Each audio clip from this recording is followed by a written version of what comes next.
Assalamualaikum warahmatullahi wabarakatuh. Pada kesempatan kali ini kita akan mengkaji tentang identitas nasional dan multikulturalisme. Nah, seperti kebiasaan saya di dalam kelas, sebelum mengkaji secara lebih luas, kita berusaha memahami definisi dasar apa itu identitas nasional dan apa itu multikulturalisme. Yang pertama, identitas nasional. Ini di sini saya juga menerjemahkan dari dua kata, yaitu identitas dan nasional. Identitas itu berasal dari kata national identity atau bisa dikatakan sebagai identitas suatu negara atau ciri suatu negara, atau bisa dikatakan sebagai jati diri suatu bangsa. Itu identitas nasional. Nah, identitas itu sendiri itu bisa kita artikan secara terminologis itu sebagai suatu ciri atau sifat atau karakter yang melekat pada sesuatu hal.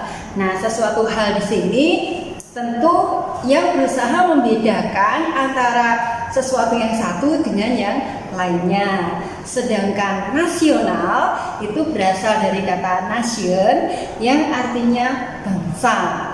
Nah, yang menunjukkan kesatuan komunitas sosial kultural yang memiliki semangat, tujuan, cita-cita, serta ideologi bersama.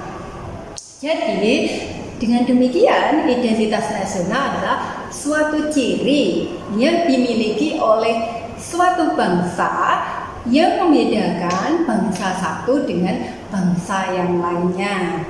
Nah, di sini yang kita maksudkan identitas nasional adalah suatu ciri yang dimiliki oleh bangsa Indonesia yang membedakan bangsa Indonesia dengan bangsa lainnya.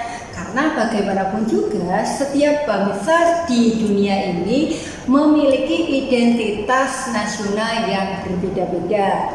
Kita fokus pada negeri ini atau bangsa ini yang kita kenal dengan identitas nasional atau jati diri atau kepribadian nasional.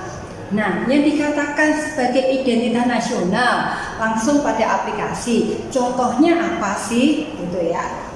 Nah, di sini ada beberapa hal yang bisa kita identifikasi sebagai identitas nasional. Salah satunya adalah bendera nasional, yaitu merah putih. Kemudian ada bahasa nasional, yaitu bahasa Indonesia. Bahasa Indonesia ini atau bahasa nasional ini bisa dikatakan sebagai lambang daripada bahasa persatuan, yaitu bahasa Indonesia. Terus kemudian yang tidak kalah pentingnya adalah lambang negara. Lambang negara kita adalah Garuda Pancasila beserta semboyannya, yaitu Bhinneka Tunggal Ika. Kemudian yang tidak kalah pentingnya dari identitas nasional itu adalah adanya Undang-Undang Dasar 1945 ini sebagai konstitusi, ya, atau sumber dari segala sumber hukum tertinggi yang ada di negeri ini. Nah, setidaknya melalui identitas nasional ini sebenarnya bisa kita tengok di dalam pembukaan Undang-Undang Dasar 1945. Khususnya nanti coba dicek, khususnya di bab 15 pasal 35. Nah, pasal 35 itu mengkaji tentang bendera nasional, yaitu bendera merah putih. Kemudian dilanjutkan masih di bab 15. Di situ ada bahasa nasional, yaitu bahasa Indonesia, itu pasal 36. Nah, pasal 36 ini masih di breakdown. Coba nanti dibuka di pembukaan Undang-Undang Dasar 1945. 36A itu mengkaji tentang lambang negara beserta semboyan negeri ini, Bhinneka Tunggal Ika.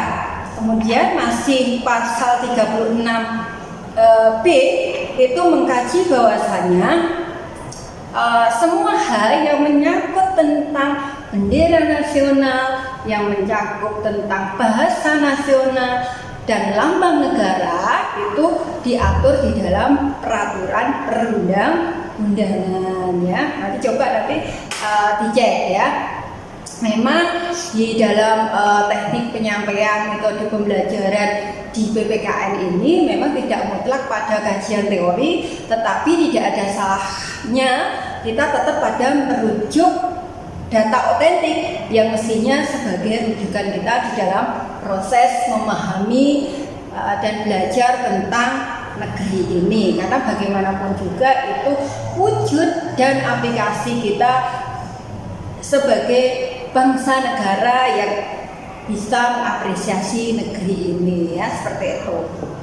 Itu pemaknaan identitas nasional, sudah jelas ya. Jadi mulai definisi identitas nasional yaitu suatu ciri yang membedakan bangsa Indonesia dengan bangsa lainnya di luar sana ya. Salah satu cirinya bisa dicontohkan melalui karakter-karakter atau contoh-contoh yang masuk dalam kategori identitas nasional yang saya sebutkan tadi. Ada bendera, ada lambang, ada semboyan, ada konstitusi ya, seperti itu. Nah, kemudian yang tidak kalah pentingnya, kita akan mengkaji tentang belum sampai ke sana. Kita akan mengkaji apa sih yang menyulut lahirnya identitas nasional itu sendiri. Artinya identitas nasional itu ada faktor penyulutnya, lahirnya itu apa? Itu ada dua, ada faktor objektif dan faktor subjektif.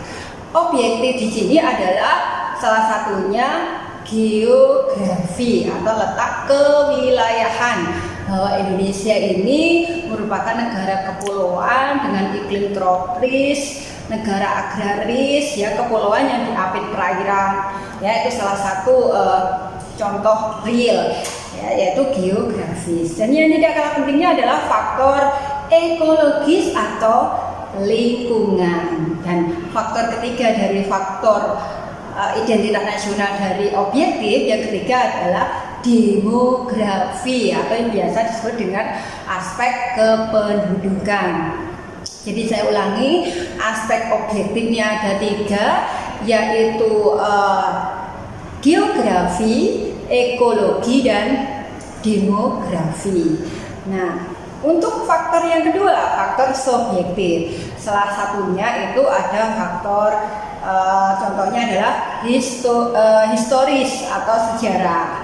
Kemudian ekonomi, sosial, politik, serta budaya. Jadi sini jelas ya, saya ulangi lagi biar kita ini faktor lahirnya identitas nasional itu ada dua, objektif dan subjektif.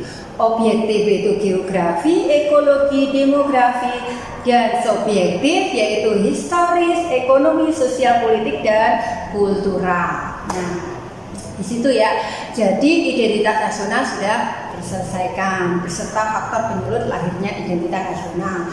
Kemudian multikulturalisme. Nah, dari kata multikulturalisme ini berangkat dari kata multikultural dan isme.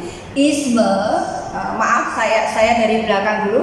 Isme itu artinya adalah paham, kultural adalah budaya, multi itu banyak, multi banyak, kultural budaya, isme paham. Sehingga dapat kita pahami multikulturalisme adalah suatu paham yang berusaha memahami tentang banyaknya budaya yang ada. Nah, multikulturalisme ini kenapa sangat penting untuk dikaji di dalam identitas nasional? Karena perlu kita pahami bahwa lahirnya atau adanya negara Indonesia ini memang tidak lepas dari negara bangsa yang berasal dari berbagai suku yang ada di negeri ini. Nah, oleh sebab itu, multikulturalisme ini sangat berkaitan erat dengan faktor lahirnya identitas nasional. Ya, tadi yang saya jelaskan ada faktor objektif dan subjektif. Nah, multikulturalisme ini harapannya itu ada dua kemungkinan sebetulnya ya, ketika kita mengindahkan paham multikulturalisme. Artinya seperti ini. Kita ambil contoh Indonesia dengan banyaknya kepulauan yang ada, bahkan sekarang ini kurang lebihnya kita memiliki 34 provinsi, itu artinya bisa menjadi sebagai sumber kekuatan negeri ini, juga bisa menjadi sumber petaka buat negeri ini. Kita katakan sebagai sumber kekuatan, manakala dari multikulturalisme, ya, dari adanya keanekaragaman yang ada itu bisa kita satukan sehingga kita bisa mewujudkan cita-cita bangsa atau cita-cita negeri ini yang jelas tertera di dalam Undang-Undang Dasar 1945. Sebaliknya akan menjadikan sesuatu bahaya buat negeri ini ketika paham multikulturalisme ini tidak bisa kita pahami secara menyeluruh atau sengaja kita pecah-pecahkan. Kita anggap suatu perbedaan yang ada di dalam kebinekaan atau keragaman suku ras yang ada di negeri ini. Oleh sebab itu, sekali lagi hadirnya multikulturalisme ini memang sebagai penguat atau pembackup adanya pemahaman identitas nasional di dalam pengkajian materi pendidikan Pancasila dan kewarganegaraan yang kita pelajari saat ini. Nah, oleh sebab itu, untuk mengkaji pemahaman lebih lanjut tentang materi identitas dan multikulturalisme ini, nanti akan kita eksplorasi di kelas, baik secara teoritis maupun eksplorasi kapasitas kemampuan di dalam kelas, ya, seperti itu. Saran saya, marilah kita belajar bersama-sama mencintai negeri ini dengan tindakan konkret, karena memang kita bukan di alam hafalan atau istilahnya seperti beberapa kasus yang pernah kita saksikan tentang audisi Putri Indonesia yang tidak sempat hafal dengan Pancasila. Saya pikir itu juga bukan kita cemooh ya, itu sebagai batu pembelajaran kita bahwa dengan materi identitas nasional ini mari kita tengok, belajar bersama-sama ya, seperti itu, saling memperbaiki ya, seperti itu. Yang penting adalah bagaimana kita bisa mengaplikasikan dalam kehidupan sehari-hari, kita mempunyai semangat, jiwa, cinta tanah air ya. Semoga negeri ini diberikan kebaikan dan kemudahan dalam melancarkan cita-cita yang sebagaimana dicita-citakan oleh pemerintahan kita Indonesia. Begitu ya dari saya, sampai ketemu dengan peserta yang ada di kelas ya. Semoga video singkat tadi memberikan fondasi atau dasar pemahaman tentang identitas nasional dan multikulturalisme. Kata kuncinya semoga bermanfaat, dan saya ucapkan terima kasih ya sudah memberikan apresiasi di video kali ini, dan sampai ketemu di video saya selanjutnya, masih tetap fokus pada materi yang mungkin nanti menjadi bahan kajian kita selanjutnya. Sekali lagi terima kasih. Wassalamualaikum warahmatullahi wabarakatuh.